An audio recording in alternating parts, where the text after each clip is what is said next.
We're all set. I was starting the live stream, so we're all set whenever you're ready. Very good. Thank you. Thank you, friends, for joining this session of the Advocacy in the U.S. Catholic Church Conference, the Advocacy Breakout session.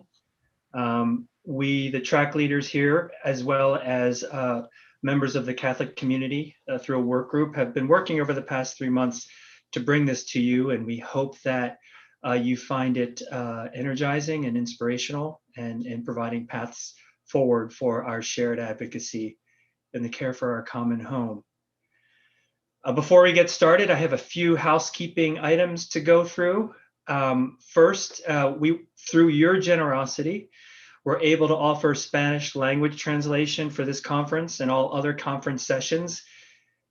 If you go down to the bottom right of your screen and click on the interpretation button, if you need Spanish interpretation, that's where you'll find it. And I want to thank our translators, Cristina Ranuccio and Consuelo Cisneros, pardon me, Cristina, for providing the translation for this session. Secondly, the session is being recorded and will be sent to all registered participants sometime next week. If you have any questions, please place them in the Q&A box at the bottom right of your screen. You can also chat through the chat function, the middle icon at the bottom of your screen for participant-to-participant interaction. So thank you for bearing through those administrative items. I first wanted to make a few opening comments and then hand it off to Chris Kerr to lead us into prayer, which is to say, many of us here understand and experience the bitter divisions that are going on in our country. We're also experiencing many of the climate impacts and the anxiety that comes with the understanding of the impacts that climate is having upon us, our nation, our future, and our world. And we feel the urgency for dramatic action to address the crisis. And though we are also here as people of faith, of this great Catholic tradition, of its ineffable power, the power of God, his Son, our Lord Jesus Christ, and the Holy Spirit. In our faith, our great faith, our tradition, our spirituality, our mysticism, our theology, our liturgy, our pastoral care over 2,000 years can transcend these bitter divides and help heal ourselves, our neighbors, our nation, and our world. And this is what we bring to the table for this climate crisis, in love for one another and in love for God, because with God, nothing is impossible. And so with these understandings, I want to hand it off to Chris to lead us in prayer, and a prayer that all of you know quite well. So Chris, feel free. Thanks, Jose. And as we prepare ourselves for prayer today, I think it's important to remember that Pope Francis's Laudato Si, offers us both a moral and a spiritual challenge to care for our common home. So we see the link between our faith and our responsibility to act for the care of our common home.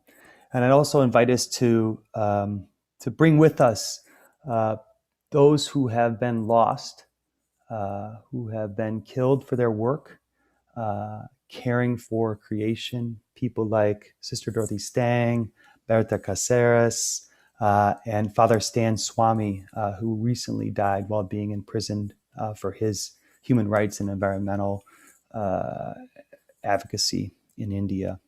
So we bring all those folks with us. We bring our gratitude for creation, for God's gift that we are guests in this home. And we offer up the prayer of St. Francis. Lord, make me an instrument of your peace. Where there is hatred, let me sow love. Where there is injury, pardon. Where there is doubt, faith. Where there is despair, hope.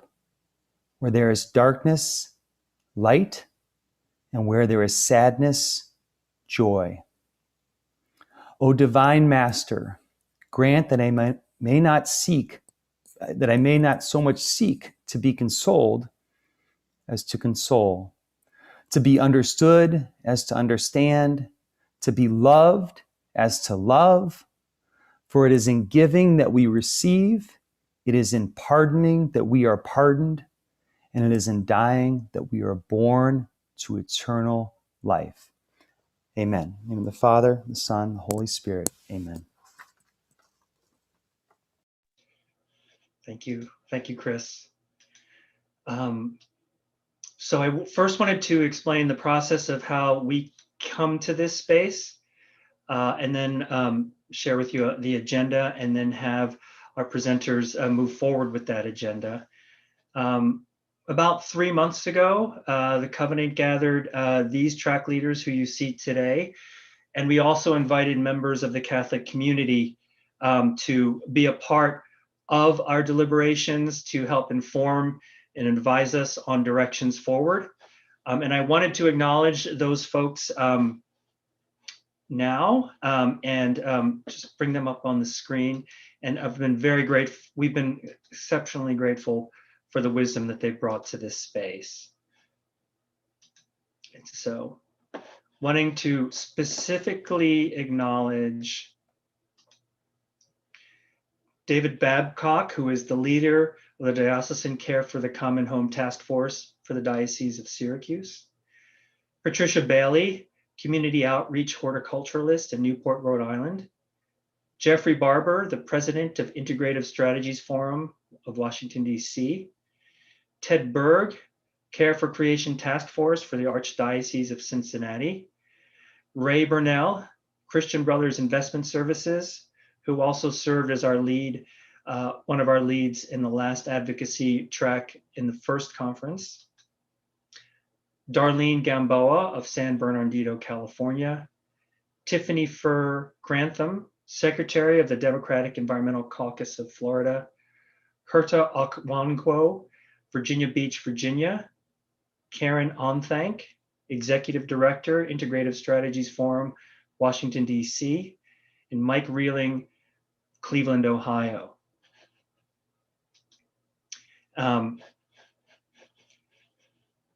And then moving to our agenda, what we'd like to do is form a foundation for why the Catholic Church advocates on care for creation from the very beginnings of our theology, which Dan Deleo will go through.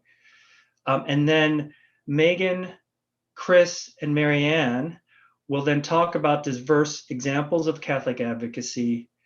And then I will conclude with some future steps related to our U.S. Catholic advocacy and ways that we, as one church, one body, can move forward together in a more unified fashion in the coming months.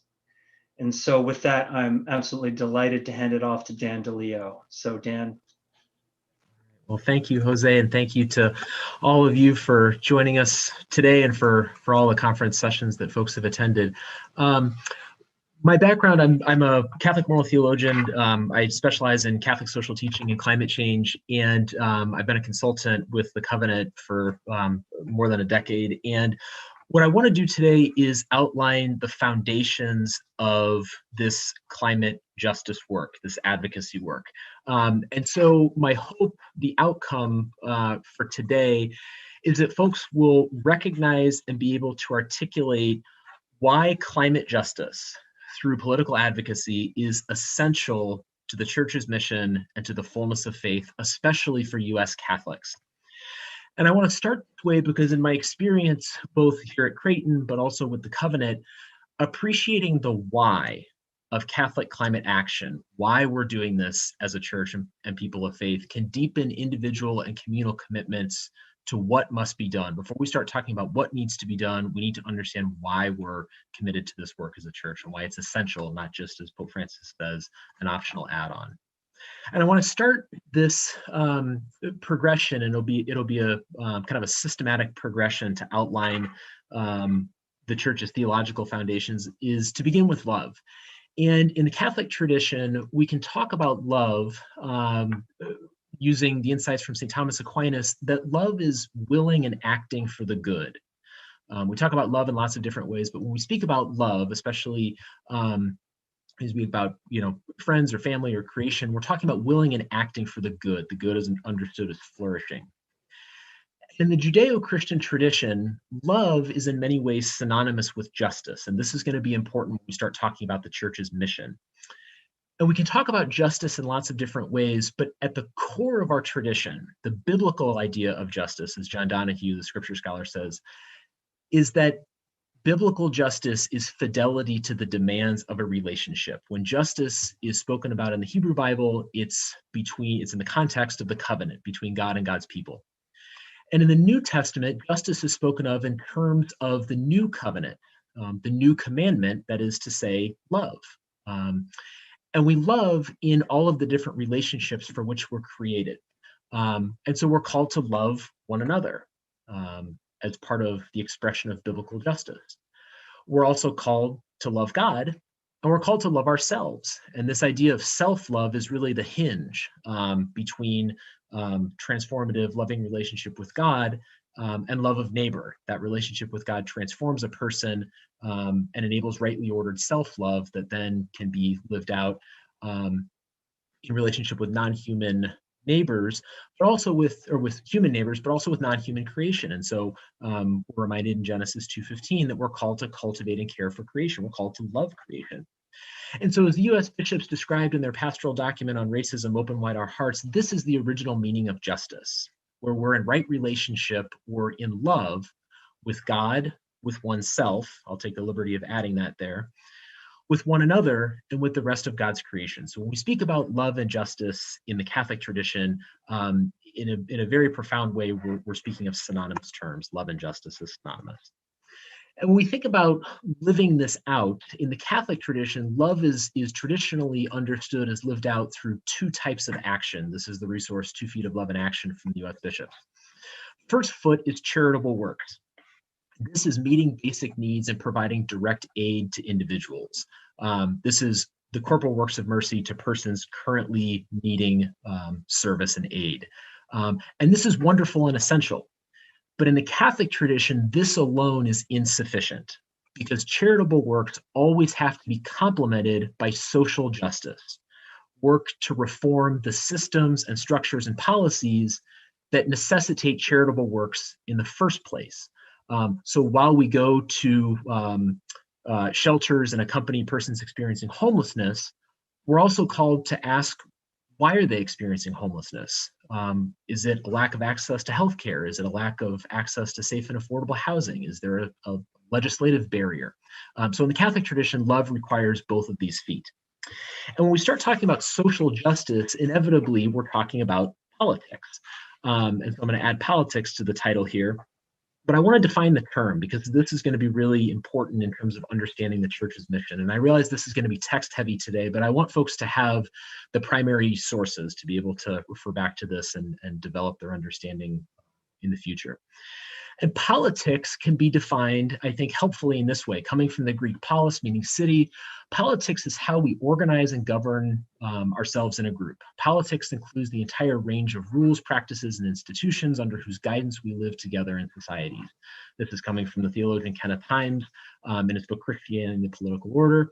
And he says, in sum, politics is about how we shall establish the processes of human cooperation necessary for people to live together, all the activities that structure life in society. And when we think about politics in this way, it involves several other related terms. It involves advocacy, namely public support or recommendation for a particular cause or policy. Politics involves talking about what policies should or shouldn't be enacted. Politics involves the state. And in the Catholic tradition, the state is understood as the entity whose whole raison d'etre, its reason for being, is the realization of the common good. That's why the state exists. And in the Catholic tradition, the role of the state is mediated by the principle of subsidiarity. And the principle of subsidiarity says that the state should intervene as little as possible, so there's a preference for less intervention, but as much as necessary to protect and promote the common good for which it exists. So little as possible, as much as necessary. First really articulated by Pius XI and Quadragesimo Anno.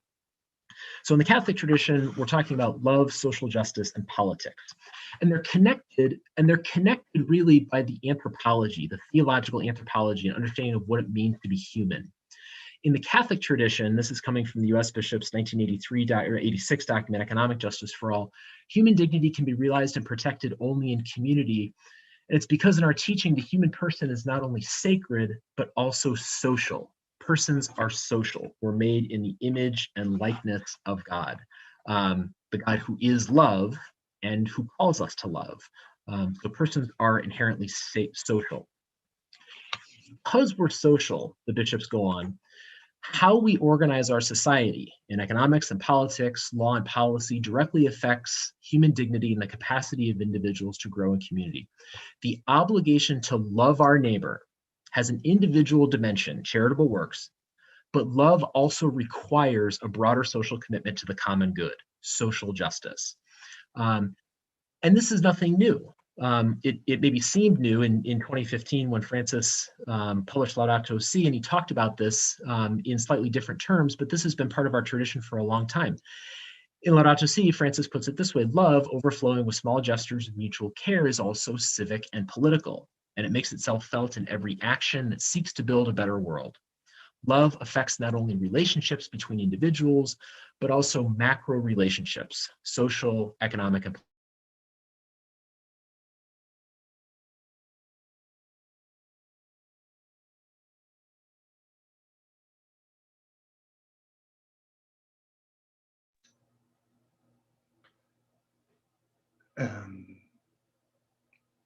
Has Dan, you're frozen. Are other people experiencing that? Frozen. Hold on, let me text Dan.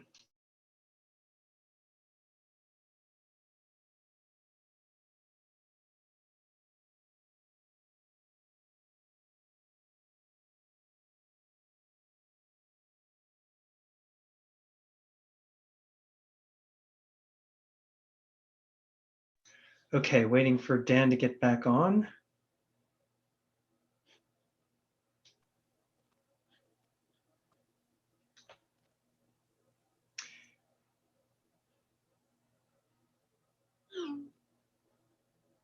Start my video. Okay. Okay, let me see how I can do this.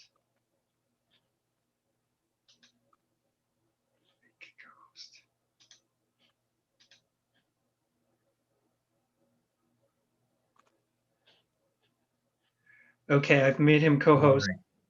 There we go. Back. All right, sorry about that. Not sure what happened. You can all still hear and see me now? Okay. Okay. So in the Catholic tradition, as I was saying, politics matter because people matter. Each individual human being matters as a child of God. For those in the Christian faith, politics matters to Christians because it concerns the temporal well-being of God's children. Children we are called to love. So in the Catholic tradition, politics and love are connected. And so it's for this reason that the U.S. bishops describe that in the Catholic tradition, responsible citizenship is a virtue and participation in political life is a moral obligation. This is not optional for the Catholic tradition. I think it's important to point out that the church is involved in the political process, but it's not partisan. This is from the U.S. Bishop's document, Forming Consciences for Faithful Citizenship. We're political, we're involved in discussions about society, but we're not partisan. We're not beholden to one particular ideology. And when we talk about the church being involved in politics and advocacy, we have to really, in order to appreciate that, I think, understand what we mean by church. And so we get into ecclesiology and missiology, the study of the church and its mission. The church is fundamentally understood as the people of God. This is from the Second Vatican Council's document, Lumen Gentium. And the law of the church, the people of God, is love. We've already talked about that. Another way of saying that now is biblical justice through charitable works and social justice. That includes political engagement and advocacy. That's the law of the church, the people of God. The church exists, its end is the kingdom. namely a kingdom of truth and life, kingdom of holiness and grace, justice, love, and peace. So the church exists to advance God's kingdom. Its mission is to advance God's kingdom on earth as it is in heaven. This is what the council described when it talked about the church as the pilgrim church is missionary by its very nature. The mission of the church is to advance God's kingdom. And its purpose is evangelization, and that's a term that I think we hear a lot of times, but maybe not always in its fullness. Evangelization, as the council describes, is announcing Christ by a living testimony, acting as well as by the spoken word.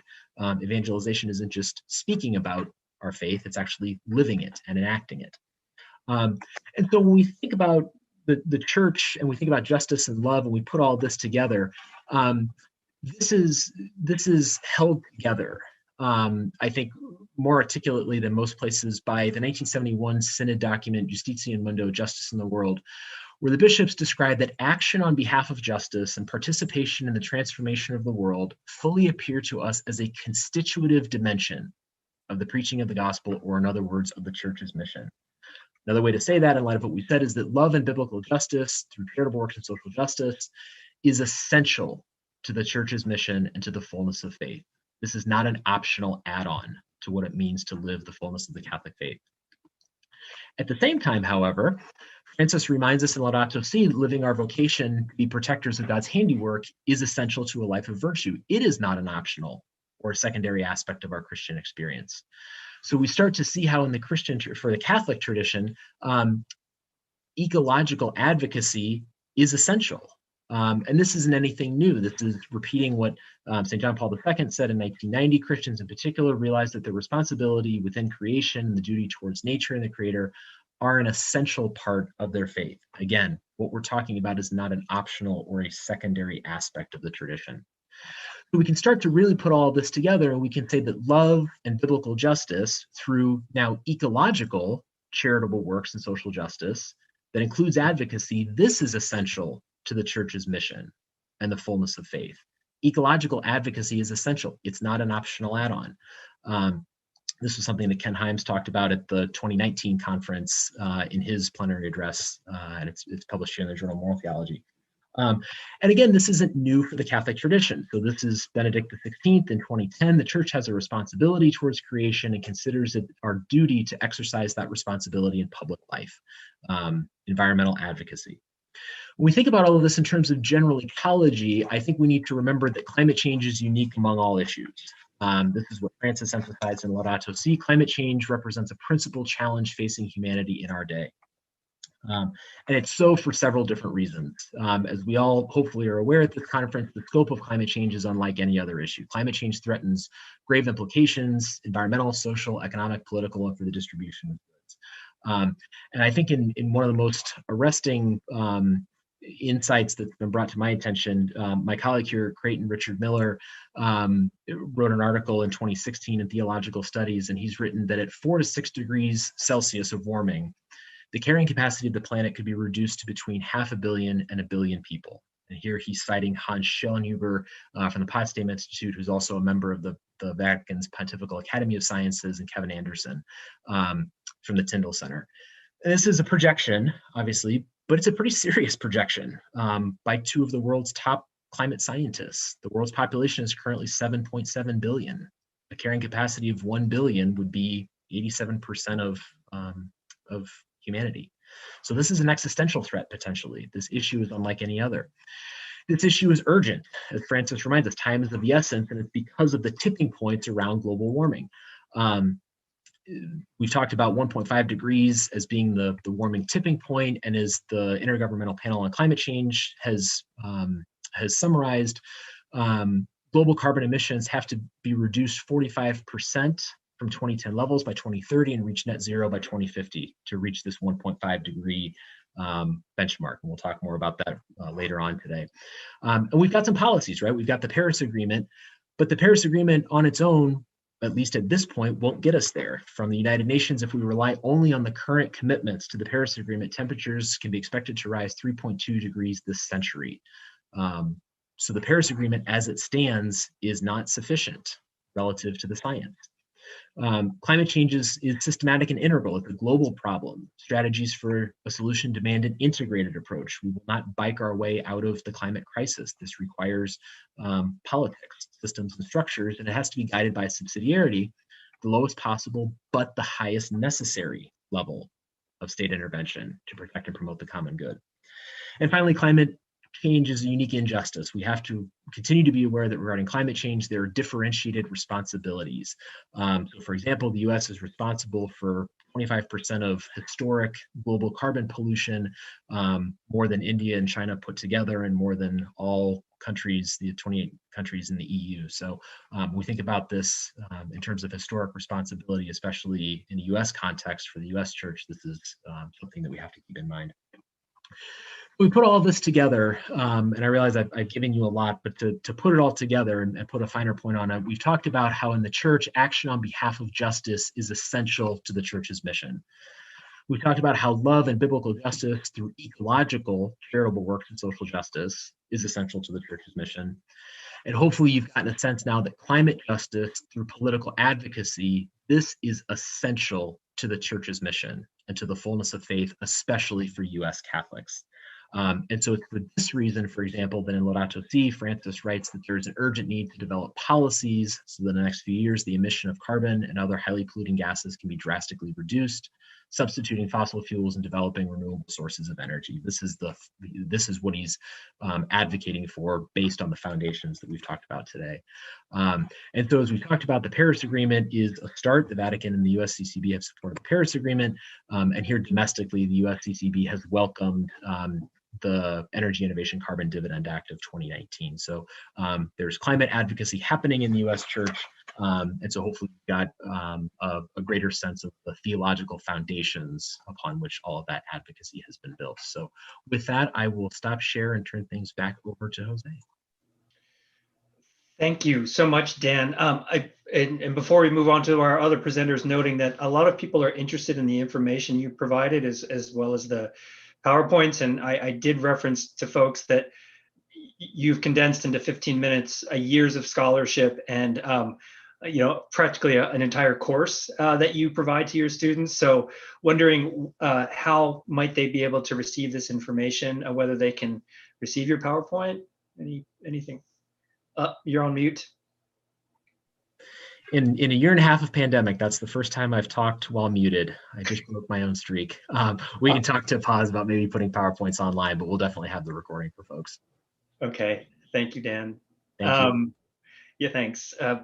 Brilliant stuff. And so I'm really delighted to pass this over to my three esteemed colleagues, showing that some of the breadth and depth of Catholic and diversity of Catholic advocacy in the United States. And these are only snapshots, but these are some of the premier advocates and premier advocate organizations in our country.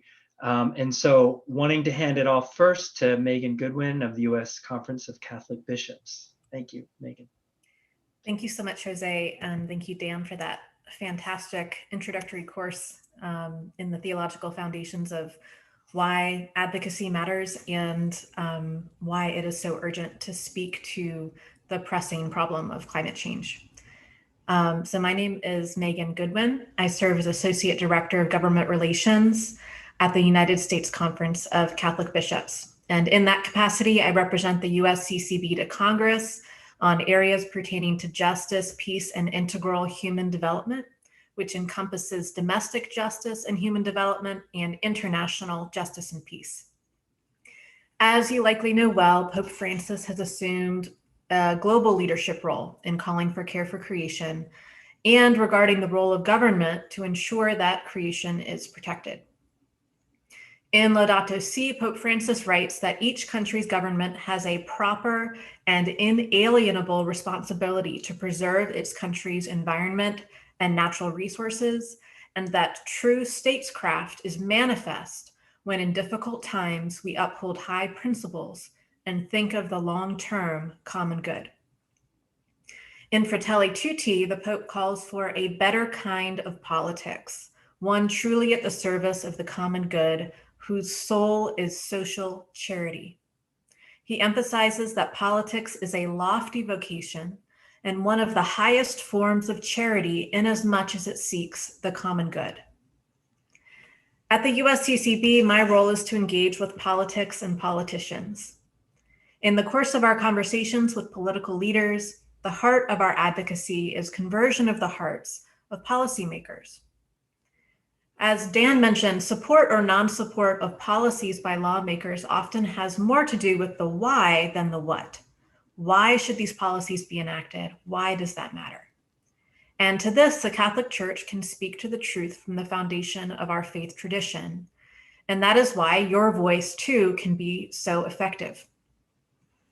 Pope Francis says that non-governmental and civil society organizations have a responsibility to pressure the government to develop more rigorous regulations, procedures, and controls. In the United States, this looks like regulations that largely proceed from the executive branch of government, whether that means regulations from federal agencies or executive orders from the White House. The USCCB regularly engages in these regulations, submitting comments on policies and supporting those that advance integral ecology. For example, in 2020, the USCCB submitted comments to the Council on Environmental Quality regarding an update to the regulations implementing the procedural provisions of the National Environmental Policy Act. In 2019, the USCCB submitted comments to the EPA expressing concern about a proposed change to the Mercury and Air Toxics Standards Rule. The USCCB and Catholic Relief Services have also written to several secretaries of state on several occasions to express support for the Paris Agreement. On the other hand, Pope Francis notes that policies related to climate change and environmental protection cannot be altered with every change of government. In the United States, regulations are temporary and easily modified or reversed with a new administration. Even reconciliation packages, because they only require a simple majority in the Senate, are less durable than legislation that arises from bipartisan compromise and support. For this reason, the USCCB engages intentionally in environmental policies that have bipartisan support. Single-party support does not preclude USCCB engagement, but the bishops seek environmental policies that are durable and will stand the test of time through future Congresses and future presidential administrations. The USCCB has endorsed a number of climate bills, including the American Innovation and Manufacturing Act, the Trillion Trees Act, the Nonprofit Energy Efficiency Act, and the Bipartisan Carbon Pricing Bill. In the coming days, we expect to lend our support to a piece of legislation that will address the presence of cancer-causing chemicals in everyday household appliances. In February of last year, the USCCB issued a letter of support for the bipartisan Senate Climate Solutions Caucus, which pursues durable, bipartisan environmental policy solutions in the United States. Last summer, the USCCB convened the bipartisan co-chairs of the caucus with USCCB Domestic Chairman Archbishop Coakley, as well as representatives from Catholic Charities and Catholic Relief Services. Since then, and before then, we've engaged with multiple levels of leadership in the government, in both the legislative and executive branches, to express our willingness to work together towards climate solutions. In addition to speaking to the need for climate adaptation and mitigation, we also honor Pope Francis's call in Fratelli Tutti that the biggest issue is employment, which is the opportunity to nurture the seeds that God has planted in each of us, our talents, our initiative, our innate resources. Pope Francis says this is the finest help we can give to the poor and the best path to a life of dignity. For this reason, the bishops ask that special care must be taken to ensure a just transition for workers and families who rely on the energy industry, and that new technologies and industries care for the environment. Just yesterday, Senator Manchin passed the environmental portion of what will likely become the bipartisan infrastructure package. He passed it out of the Energy and Natural Resources Committee, of which he is the chairman. And that bill, the Energy Infrastructure Act, includes provisions for fossil fuel reclamation, carbon capture and job creation, water infrastructure and ecosystem protection, technology development, electric grid resilience, and transmission improvements. We are carefully reviewing the contents of this bill and are tracking additional environmental proposals that may be incorporated as part of a reconciliation infrastructure package in the fall. In addition to the infrastructure package, the USCCB will soon express support for bipartisan legislation that addresses the presence of PFAS, harmful cancer-causing chemicals in everyday household items. And we also support the Senate version of the Trillion Trees Act and forms of reforestation that also honor biodiversity. The USCCB continues to engage in legislation and federal action that relates to the environment, always speaking to an integral ecology that protects the poor and protects the environment. Thank you for your support and presence here today and for standing with the church in defense of God's creation. Thank you so much, Megan. That was wonderful. Pleased to hand it off to Chris. Thank you.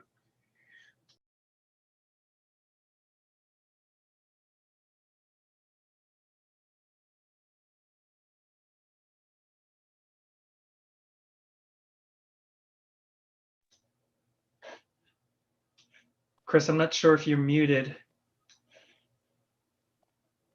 Thanks, Jose. And now I've got the slides up as well. So my name's Chris Kerr with the Ignatian Solidarity Network, and I'm grateful to be with all of you tonight. Thank you to Dan and to Jose and to Megan for what they've shared already, and looking forward to hear from Marianne as well. For those of you that are not as familiar with the Ignatian Solidarity Network, it's a national organization that was founded to work initially with predominantly institutions sponsored by the Jesuit Order of Priests and Brothers. We're a lay organization. We co-labor with the Jesuits in our work, and we've grown to be able to work with a larger part of the Catholic Church as well. And we do this work through networking, through issue education, and the formation and mobilization of advocates who are committed to working for social justice rooted in the gospel.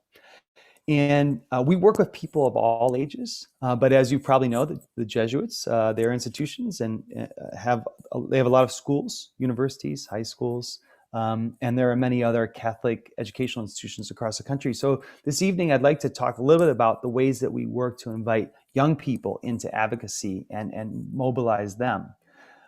This quote from Laudato Si, I find very powerful. Young people demand change. They wonder how anyone can claim to be building a better future without thinking of the environmental crisis and the sufferings of the excluded.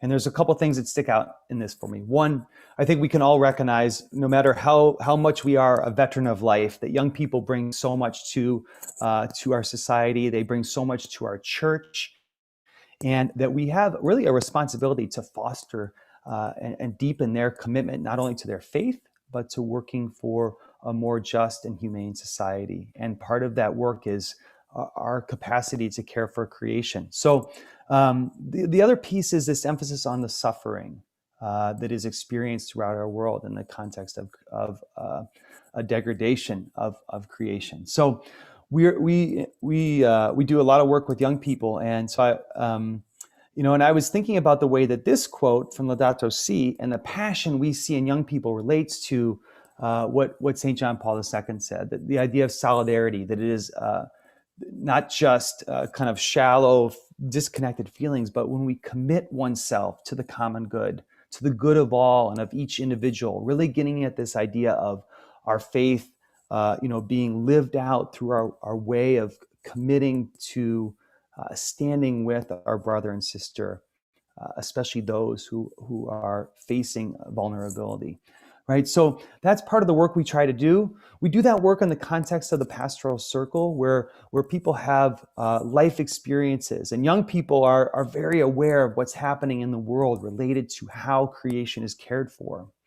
And then we invite folks into social analysis and to really digging into understanding the issues, and understanding not only kind of the moral argument, but the intellectual argument around our need to care for creation. The points that Dan made about the urgency, the ways that Megan described the discernment of the Bishops' Conference as they engage in issues on Capitol Hill. Then comes that kind of faithful reflection and prayer that leads us to action. And our conversation tonight about advocacy is that action, right? And we hope that that pastoral circle continues on, that we can invite as many advocates, but particularly young advocates, into this. Now, what have some of the things that we've invited advocates into, including young advocates? Well, we heard already about the Paris Climate Agreement. Not only calling on the United States to re-engage in it, which we are grateful that that has happened, but also increased leadership globally by the United States as a leader. We're a leader in the world in so many other ways. We should be so in the context of caring for creation as well. For the health and protection of urban residents through lower carbon emission standards, and for the international protection of environmental justice advocates, often with those advocates who've been lost in mind, people who I mentioned in our opening prayer, Sister Dorothy, Bertha, Father Stan, folks like that. We try to first help young advocates understand the basic elements of advocacy, to really think about the realities of our world that they're concerned about, whether it's the situation of urban residents and the air they're breathing, or it's the quality of water in a community, or it's people much farther away from their home. To really think about that, to understand that, to think about who holds the power to respond to those concerns. We don't want to be calling our mayor or a city council member about a federal environmental issue, right? We want to make sure that we're directing our advocacy in the right place. What are the ways that change can happen? Is it about regulatory policy? Is it about legislation and having laws that will change things? Are there other ways? Is it corporate behavior that needs to change? Things like that. What are the most effective methods to address those concerns? And then how do you sustain the dialogue until change takes place? And that's such important work that we see happening in the Catholic Church related to advocacy, whether it's on the local level, the state level, or the national level that Megan described earlier. So we often use this kind of framework to think about all the ways that we can have influence, and who we need to have influence with, and the different kind of levels or types of influence we can have. And you kind of see, at the very basic level, we start with kind of education, understanding issues, and really try to move advocates to working to advocate for legislation or regulation change that makes a difference and has an impact, right?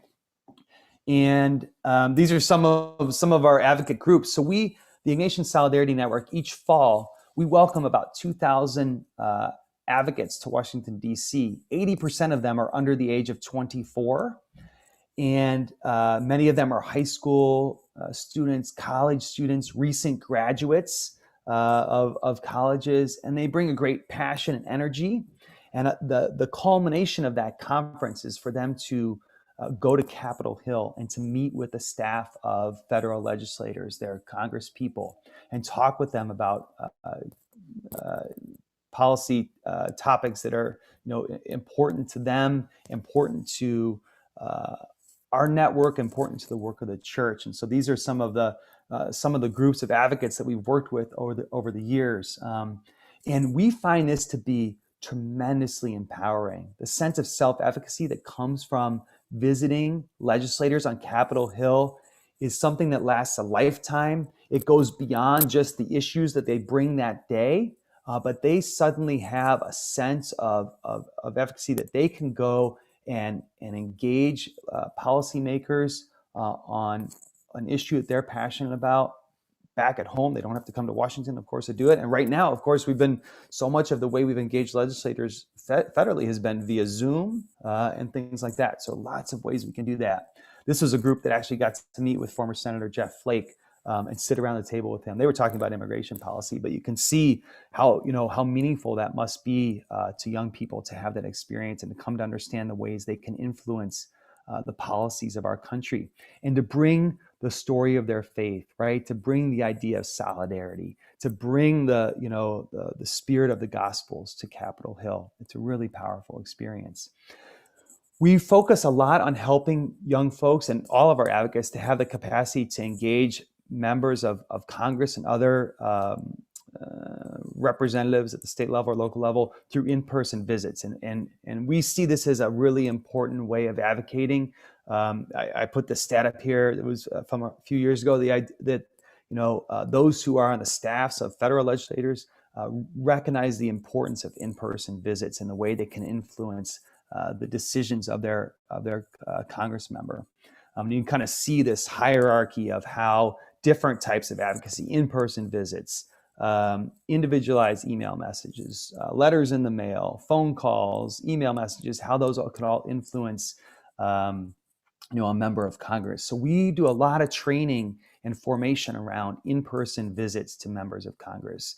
We actually developed this training guide for in-person visits. And if you are hip and have a smartphone and want to kind of take a look at that, you can actually hold your smartphone up to that little QR code in the bottom right with your camera on, and it'll take you directly to that training guide if you'd like to look at that right now. And I'm sure this will get shared later as well. But in this training guide, it's for schools and parishes. It can be used for young people and people who are veterans of life as well. It has key concepts on how to organize in-person or virtual meetings with legislators. And it includes meeting planning materials to kind of get a group organized and prepared to both for the before, the during, and the after, because so much of it is about sustaining a relationship with members of Congress or other people in positions of power after we leave their offices. And really quickly, before I finish up, I mentioned the Ignatian Family Teach-In for Justice, and all of you are welcome to join us either virtually in October or in person in November in Washington, D.C. And if you, like I said, if you're hip and you've got a smartphone, you can put it on there. I also, a number of folks on this, a number of organizations on this call, the Covenant and Sisters of Mercy, have been involved with this 21-day environmental justice challenge that helps people, potential advocates, learn more about the relationship between our faith and issues of environmental injustice. And so I encourage you to check that out as well. So thank you so much. I hope this was an opportunity to kind of enlighten you on some of our work, particularly with young people. So I'll turn it back over to Jose. Thank you, Chris. Brilliant stuff. I'm wanting to hand it off to Marianne from the Sisters of Mercy. Thank you, Chris. Thank you so much. It's a privilege to be here and share with all of you. I've been asked to share two experiences, very different experiences. And the first one is in a role that I share with many of you as a member of a parish. I happen to be a member of a parish in the state of Maryland. And so I want to tell you about the formation and the activities of a very loose group of Catholics that we call Maryland Catholics for Our Common Home. And this began about 2.5 years ago, where we had some Catholics from several parishes in Maryland. We came together to talk about how we might speak out for important state environmental legislation. At the time, we were particularly interested in the Maryland Clean Energy Jobs Act. And that was a bill that would increase the state's renewable electricity standard to 50% of the total grid by 2030. And it would require the state to examine pathways for achieving 100% clean energy by 2040. And so we decided to organize an event at a church in the state capital of Annapolis at a key moment during the 2019 legislative session. We just used spreading the word through our parishes, through people we knew, and with some organizational support from Interfaith Power and Light. And we turned out about 100 Catholics, including some clergy. We had a teach-in, we had a prayer service, and then we had a procession to the State House. And at the State House, many of us met with our legislators. And I think I have some pictures here that I want to show you, if I can find it on my screen. Doesn't seem like it. Oh, here we go.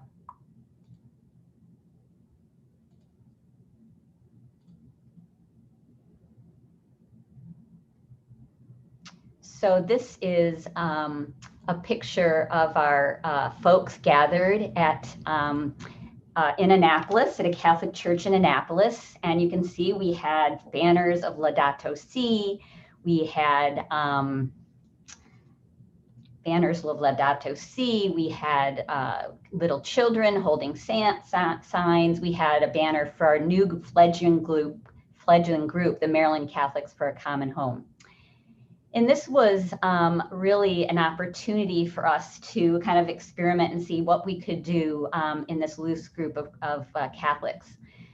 And at the same time, we had the pastor at my parish developed a video, and he had people who were immigrants from different parts of the world who spoke about the impact of climate change on their countries of origin. It was very impactful. We also had Catholics in other parts of the state. They submitted written testimony in support of this bill, drawing on Catholic social teaching and Laudato Si. And so with advocacy from people of faith and environmental groups, including all the Catholics we got involved, that bill did pass in the 2019 legislative session. As we were planning these activities, our governor ended up rejecting a permit for a fracked gas pipeline that was proposed to go through Western Maryland. So one of the priests at my parish preached on the care of creation one weekend and invited people to stop by tables at the back of Mass to write thank you cards to the governor. So we got about 100 thank you cards signed, and we also got a faith formation teacher. To talk about this with the children, and they did pictures to accompany the thank you cards. So we collected just under 100 thank you cards and sent them on to the governor with a cover note that encouraged him to take further action for the climate. In 2020, we had another teach-in and lobby visit at the state capitol, and this was in support of a few bills for the climate and environmental justice. We collected over 1,000 signatures from Catholics across the state in favor of these bills, and we provided a witness at a legislative hearing on one of the key bills that was to phase out coal-fired electricity generation in Maryland. But as we know, in March 2020, we had the pandemic came in full force. And so that closed down all state offices and forced an early adjournment of the state legislature. So there wasn't much action on those bills at that time. Then fast forward to this year, we still couldn't visit the state capitol. So we focused our efforts on electronic petition in support of 5 key bills that we and other environmental groups had identified as priorities. Again, we mobilized hundreds of Catholics across the state in support of these bills, and we saw 2 of the bills and part of the 3rd bill that were passed by the legislature. And one of the bills, unfortunately, was vetoed by the governor. Now, amidst all this activity, we also reached out to the Maryland Catholic Conference, which is the official lobbying arm of Maryland's Catholic bishops, to encourage them to prioritize environmental legislation in their work. And we had a virtual meeting with some of their staff this year, and we hope to continue these conversations. So now with pandemic restrictions mostly lifted in Maryland, we're really looking forward to engaging again with more advocacy activities in the 2022 session of the state legislature. So I wanted to share that as a way that average Catholics in the pew came together and decided that we wanted to use our voice in a unique way. The other example I wanted to share is in my role with the Sisters of Mercy. I'm on the Mercy Justice team, and we have a call from the sisters to prioritize education and advocacy around extractive industries, particularly the harms of mining, oil and gas drilling, mega dams, and other types of projects that are harming communities and our creation. And so out of that, we look for where we hear the call to be in solidarity with impacted communities. So I wanted to share with you the call to join the multi-faith delegation to the Treaty People Gathering in northern Minnesota. And this was a call from the Anishinaabe women, mostly women leaders, but as well as elders and other leaders to, oops, sorry, I gotta advance that slide, sorry.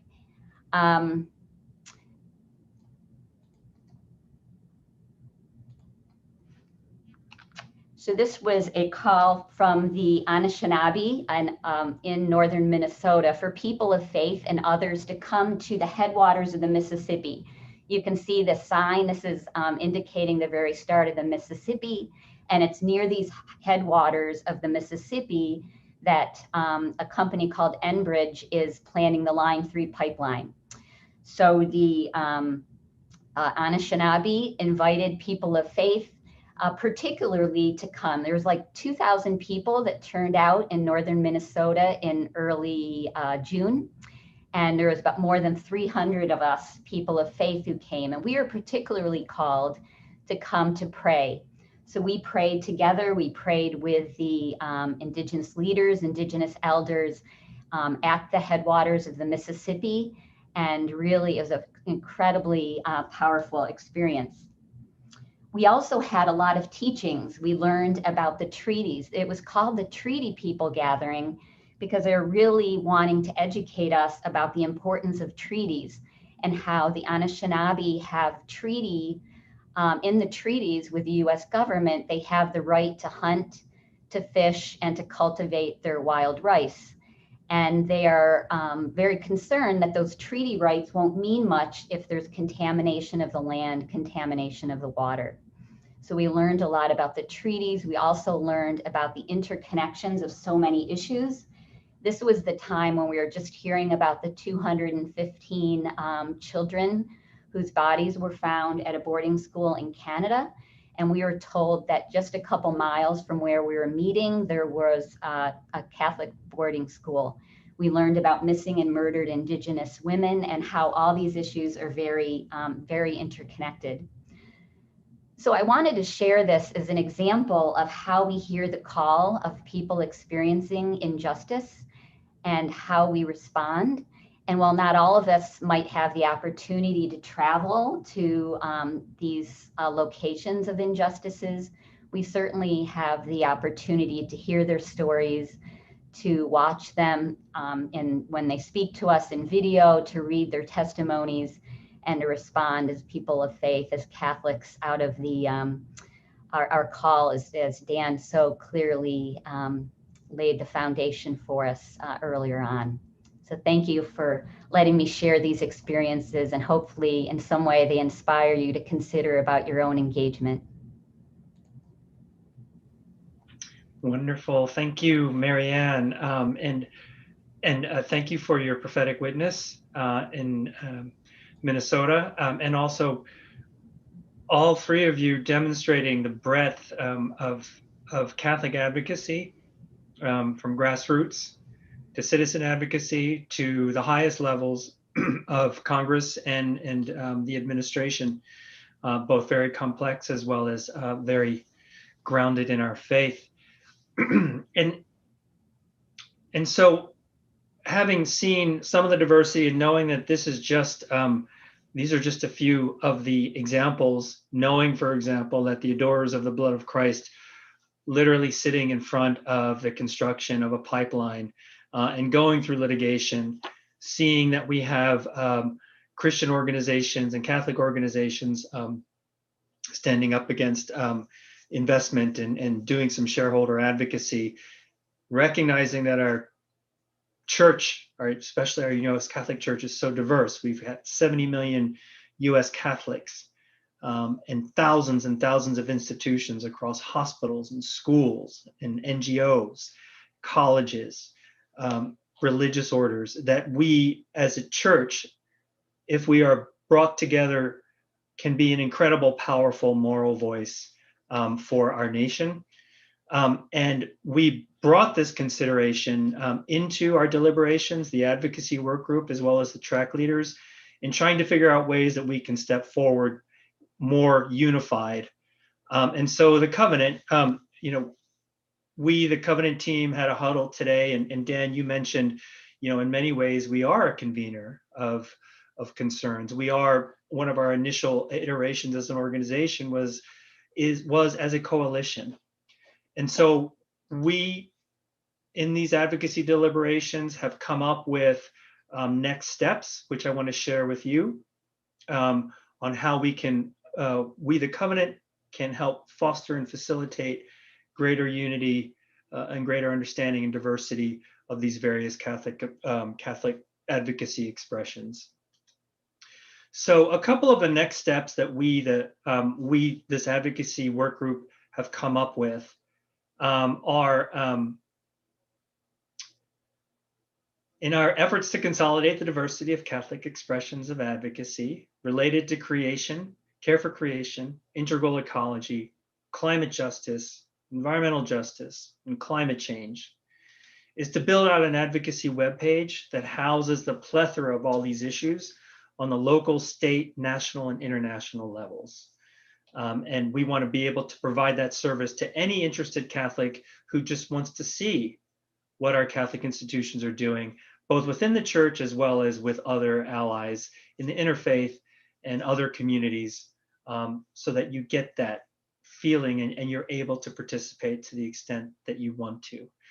We also want to convene a monthly meeting of Catholics, both individuals and institutional representatives, on these issues for continued dialogue, consultation, collaboration, and the receipt of new ideas.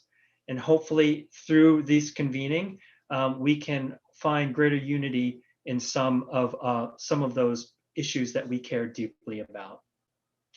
And then lastly, and I did a brief presentation on this at the plenary session yesterday, we have come up with a letter and petition campaign, and many people have had their hand in developing this, and they have given the covenant permission to share this with you.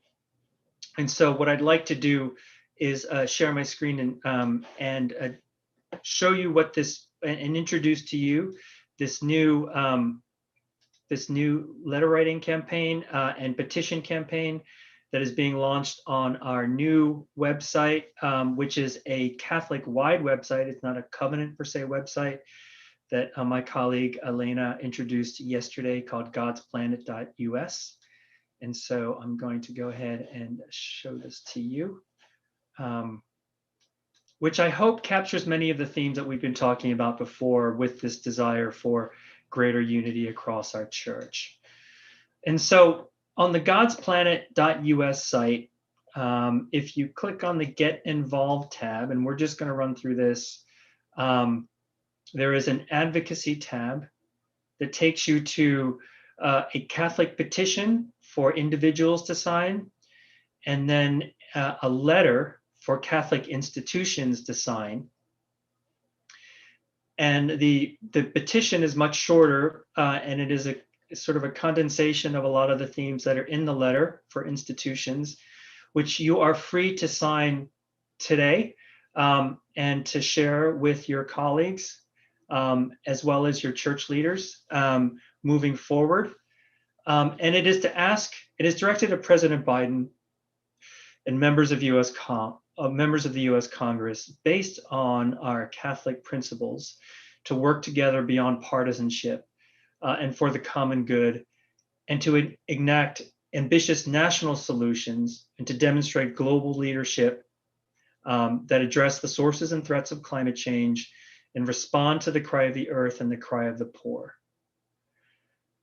Two major aspects of this are, we're calling for actions that drastically reduce greenhouse gas emissions to keep global warming under 1.5 degrees Celsius increase. And then we're also asking our nation's political leaders to consistently prioritize the needs of peoples most vulnerable to the impacts of climate change.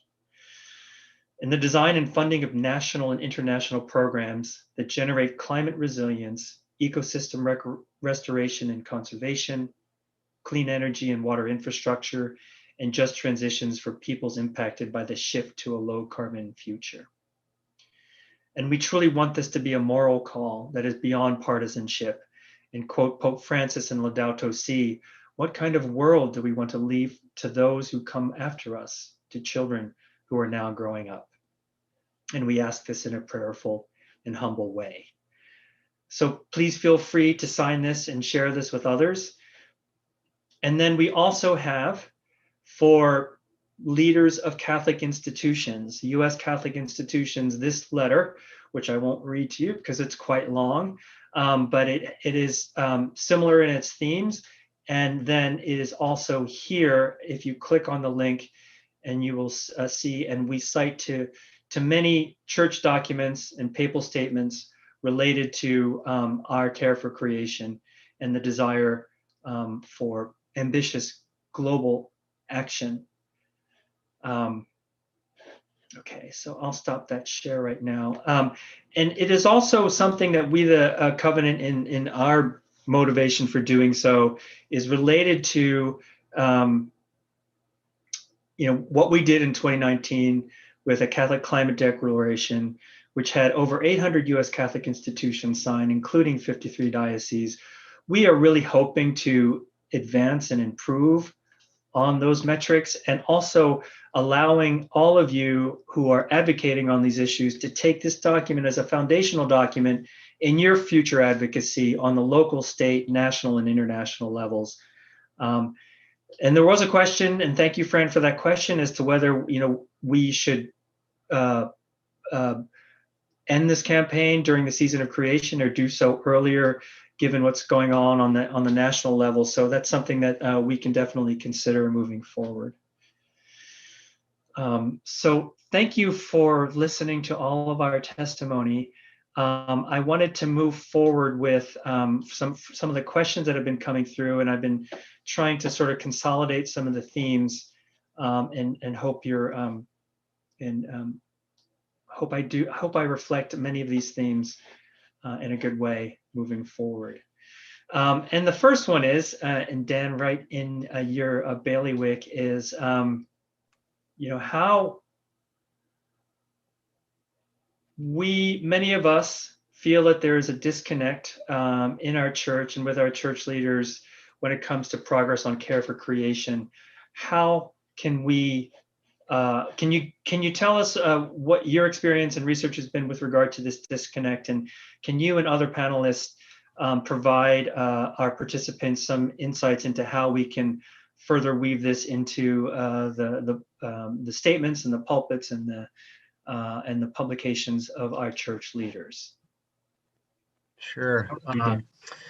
So yeah, I think this is something I've experienced personally and academically and pastorally, that Francis talks about this as being essential and not a secondary or optional add-on. And in my experience, for many Catholics and for many church leaders, ecological concerns and attention to climate change are secondary or optional add-ons.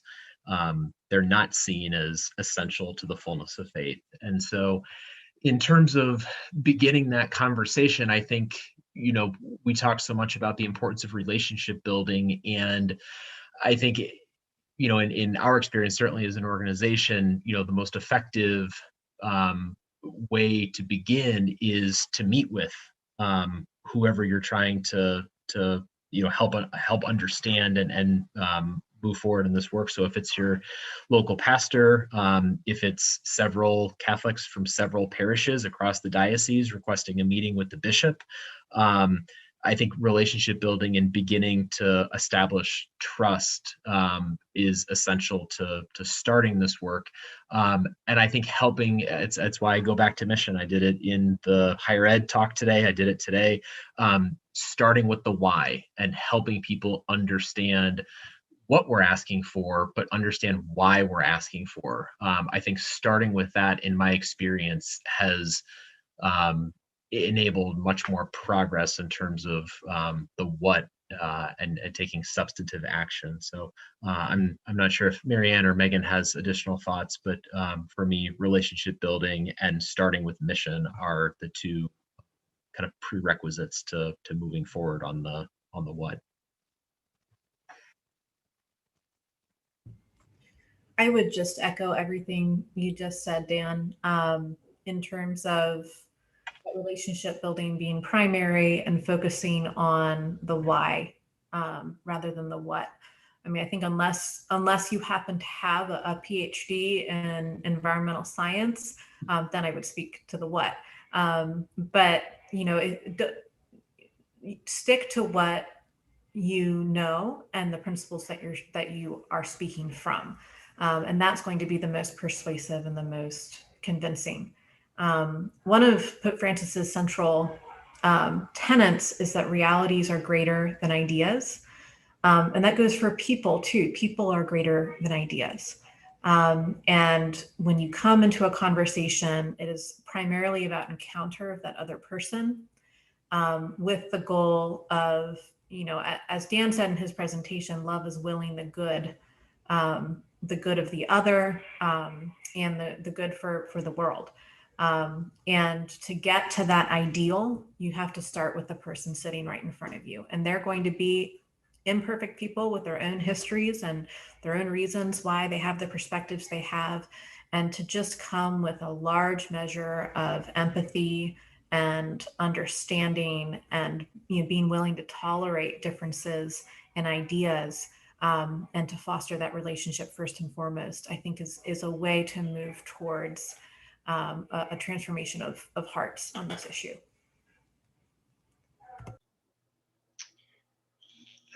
Thank you.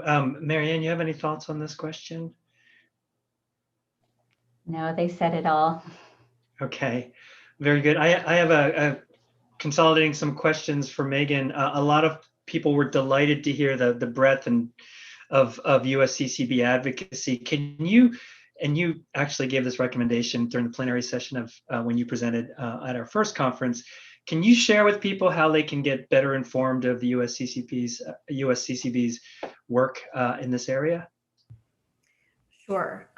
So right now, let me drop in the chat a message that was published. Let me make sure this goes to everyone. That was published on the 5th anniversary of Laudato Si, and that will give you a really good, in there it links to a document that's pretty extensive that goes through all of our historical actions since the publication of Laudato Si, and the first 5 years between its publication and the anniversary celebration last year. And then moving forward, in order to stay plugged in, I would recommend that you sign up for the newsletter that's run out of JPHD. It's called Notes for Neighbors.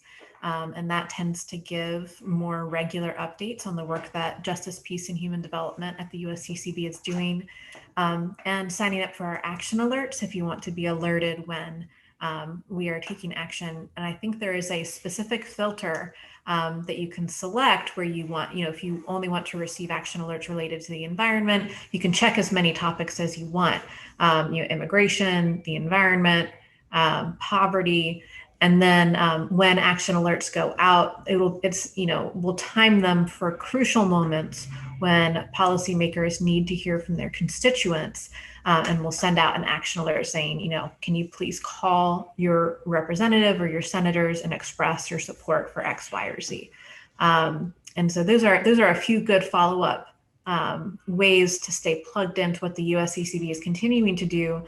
And there are a lot of great resources linked in that document for past statements, past letters, and it's just really a great resource to rely on. Thank you, Megan. And also to note that one of our participants, Lonnie, sent the link to the Voter Voice campaign in support of infrastructure and environmental justice sensitive aspects of infrastructure. So, and I just re-clicked that or resent that to folks. And to note that I do get your alerts, USCCB's alerts on my cell phone and my email too. So please, folks, feel free to enlist, if you will, in USCCB's efforts. Okay, let me go back here. Okay, I'm gonna go back to a little bit of a challenging question that I'll leave for Dan and possibly Megan. What kind of efforts can we take to promote care for creation and prioritize it as a, quote, pro-life issue, specifically by elevating care for creation as a distinct office and by directing dioceses to honor the moral obligations cited in Laudato Si? Tough question, but I welcome any thoughts that you may have.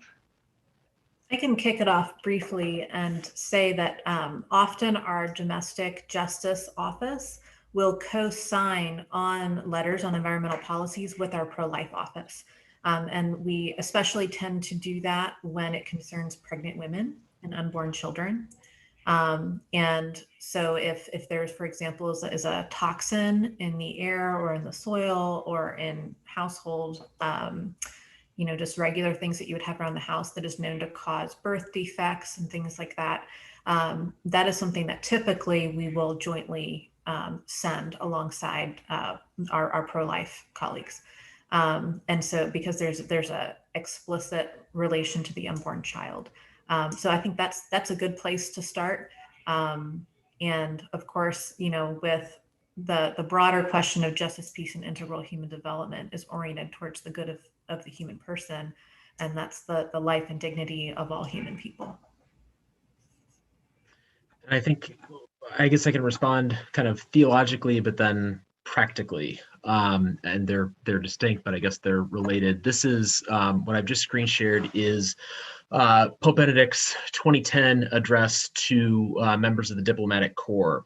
And in his message, he says, if we wish to build true peace, how can we separate or even set at odds the protection of the environment and the protection of human life, including the life of the unborn? So I think theologically, part of the answer, at least the way that I would begin to answer the question, is to pull together some of these magisterial resources that make this connection, because they are connected in the tradition. And again, it didn't just begin with Laudato Si in 2015. This is nothing new for the Catholic tradition, holding all of this together in terms of integral ecology and the fullness of the fabric of Catholic social teaching. But these documents don't apply themselves. Catholic social teaching doesn't enact itself. It requires people who are willing to meet with leaders and prophetically challenge leaders to live up to those teachings. And in many ways, I think that's actually maybe more important at this point. We've got the theology. We've had the theology. At this point, it's about empowering people and training people and inspiring and equipping people with the strategies and the resources necessary to begin to like I said, challenge leaders to live up to the fullness of faith. So I think the resources are there. It's more a question of relationship building and beginning to engage in prophetic witness, kind of pulling all of it together. Thank you, Dan. These next two questions are directed at Marianne, and regret Chris had another obligation, so he can't respond to this question, which was directed to him, but I think pertinent to your work, Marianne. The specific question was, to what extent does ISN work with Sunrise Movement? And want to expand that out to a larger question of to what extent do our organizations work with other organizations in the climate movement? Maybe you can talk about that. And then sort of a related question, can you talk a little bit about Mercy Investment Services and their work with regard to divestment and other kinds of shareholder advocacy? Sure. So the first one, I wish we could invite other participants to jump in, because I know Russ Testa with the Franciscans is on, and they have had a whole program of engaging their Franciscan network on Laudato Si and have very much connected with Sunrise. And that's been a really amazing evangelizing of having young people understand that their church is engaging in this issue and making connections between their faith and church activities and the Sunrise Movement. I know there's a young man who has been a lifelong member of my parish who was very involved in Sunrise and was making those connections. So that's a concrete example. I think also a lot of us, we do this work in a lot of coalitions. It's not just the Sisters of Mercy who are going to the halls of Congress, but we're doing a coalition with a lot of faith groups, but also with a lot of secular groups that align with our values and the stances that we think are important. So in the example I gave of the multi-faith gathering to the Treaty People gathering was with Green Faith and the Minnesota Interfaith Power and Light, who have developed relationships with the Anishinaabe people in Minnesota. So I think it's really tapping into the groups that are engaging in the issue that you really want to work on and finding those areas of alignment and engagement. As far as Mercy Investment Services, I'm not an expert in this area, but they are partners with our advocacy work. And so we have taken the opportunity as shareholders to do work of talking with corporations and urging them to take stances that align with our social justice and environmental justice stance.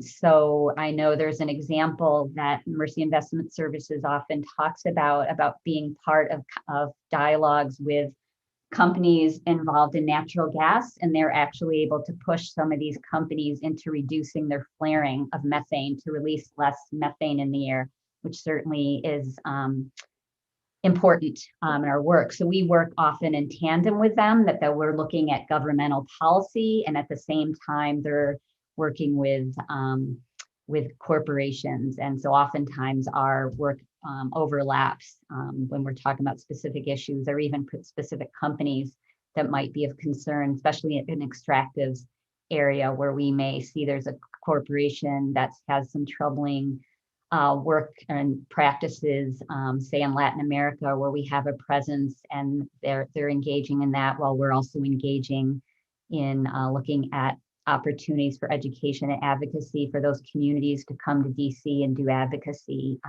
around their concerns. So very much in tandem. Great, thank you. I'm going to respond to a couple of questions related to the petition. There's a question about the timing. So we plan to receive signatures on the petition until the season of creation, which is September 1st to October 4th, and would like to hand deliver the signatures of constituents, of the specific constituents of each legislator after that time. Although now we're open to some consideration with regard to the national legislation, but we definitely want to have an impact on encouraging the administration to take international leadership prior to the UNFCCC negotiations in Glasgow in November. So it's a little bit in flux, and we're actually taking your input right now to consider the most efficacious way to move forward. So, thank you for those questions. Second question was related to how does this petition compare with the Global Catholic Climate Movement's petition related to Healthy Planet, Healthy People. Before I answer that question, or Marianne, you can perhaps help me answer that question. Could you describe for us GCCM's petition, and then we can talk about how they may be different and how they may be complementary? Sure. So the Global Catholic Climate Movement has a petition that is aimed at global leaders. So I think they're very complementary in that the Catholic petition that we're talking about at this conference is directed at President Biden and members of Congress. And the GCCM petition is really directed at leaders around the world, particularly the host of the International Climate Talks in Glasgow, and then all the leaders who would be attending that. I think another distinction is that the global petition is a dual focus on climate and biodiversity, because there's important international talks on both those issues coming up, whereas we've focused on our domestic one on climate change. Oh, well said. And I just dropped a link to the Catholic petition in the chat box. While we're on and you answered that well. Nothing more for me to say. A question to Megan. Has the USCCB endorsed the latest version of the Energy Innovation and Carbon Dividend Act, HR 2307. We have not endorsed the latest version of the Energy Innovation and Carbon Dividend Act. That doesn't mean that we oppose it, simply because we were hearing that sort of mixed feedback in terms of its prospect moving forward. So it's still under review on our end. It's a determination hasn't been made about whether to invest our efforts in that bill at this time. Thank you. And I did want to note that the Catholic Climate Covenant does support the bill. We recognize right now that it is not bipartisan, and our efforts are steered towards getting bipartisan support for that bill. And we are also generally supportive of carbon pricing as long as it is progressive in its impacts on especially our lower income brothers and sisters. One question, a more general question, is our engagement, and I think this is an advocate, our engagement is usually more effective with those who know us, and even better with those who have come to trust and respect us. So how do we best spend our time in terms of advocacy? I suppose beyond those who know and love and trust us. A general question. So welcome any of your panelists to talk about those approaches.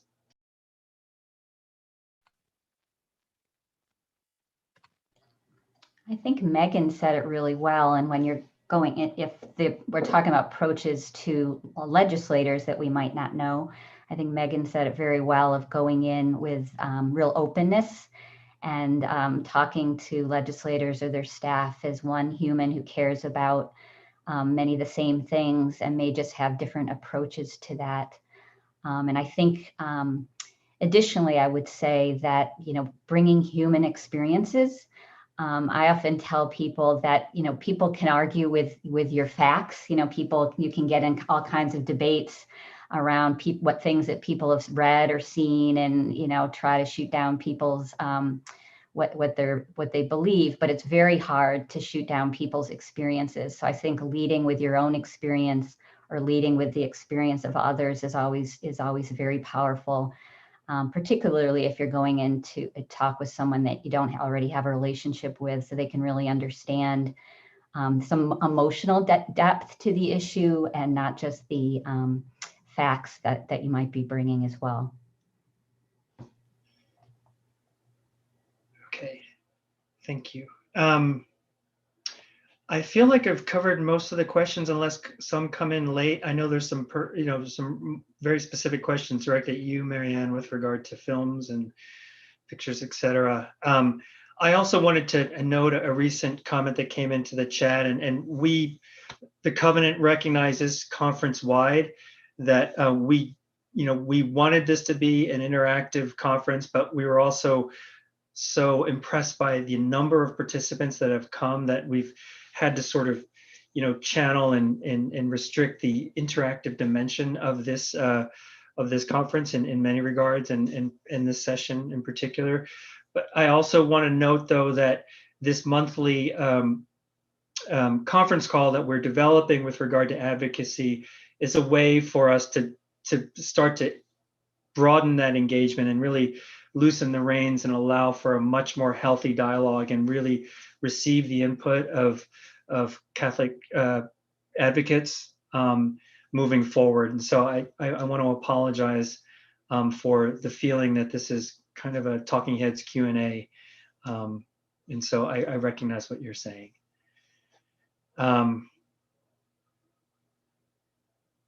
Okay. Okay, we're gonna bring this CRS. Okay. Okay, we're gonna ask. This is a very pertinent question regarding our national dimensions here, and this will be our final question, if you don't mind, before we go to closing prayer, which is, will the bishops speak out on voting rights?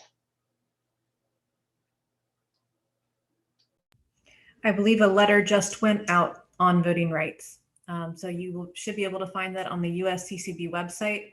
And it is a statement of principles. We have a long and storied history of weighing in favorably on the right to vote and the right of all individuals to have access to vote.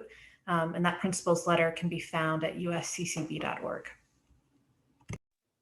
Great, thank you. And One thing I would say, if I could just follow up to that, Jose, because I think this, to reiterate something that we talked about in the higher ed panel, one of my colleagues here at Creighton, Rich Miller, has sponsored a lecture series, a climate lecture series. And the last one, the title has stuck with me for the last couple of years. We're the ones we've been waiting for. And I was reminded of that just now when Megan was saying that, because there was a comment that I read over in the chat that somebody said, it seems like there's a disconnect, that, these statements don't trickle down, and there's kind of a log jam. And I guess when you were saying that, Megan, I was thinking about, we're the ones that we've been waiting for in terms of this letter being taken to parishes or taken to chanceries and taken to bishops by Catholics who are concerned and who are organizing, who are beginning to leverage power and in new and prophetic ways, and begin to take what the church already has, but to begin to apply it in maybe more dynamic ways. So I think I appreciate you naming that new letter coming out, but I think, at least from reading the chat, there's a sense that these things don't always trickle down. And I just want to emphasize that in terms of them moving beyond the statement level, we're the ones we've been waiting for in terms of bringing this more broadly into the Catholic world and into the U.S. public square. Amen, Dan. Thank you. Great closing remarks. And hearkening to what we know in the Nicene Creed, that we believe in one holy Catholic and Apostolic Church, really praying for the unity within our church, and to have the strength and the moral strength to move the needle of our nation's compass towards climate action, towards justice. That's why I'm in this work. That's why I'm in this vocation. And so I want to close with the Holy Spirit prayer, and want to thank all of you for your dedication and your perseverance in this vocation, in this faith-filled work. So with that, I will close with the Holy Spirit prayer.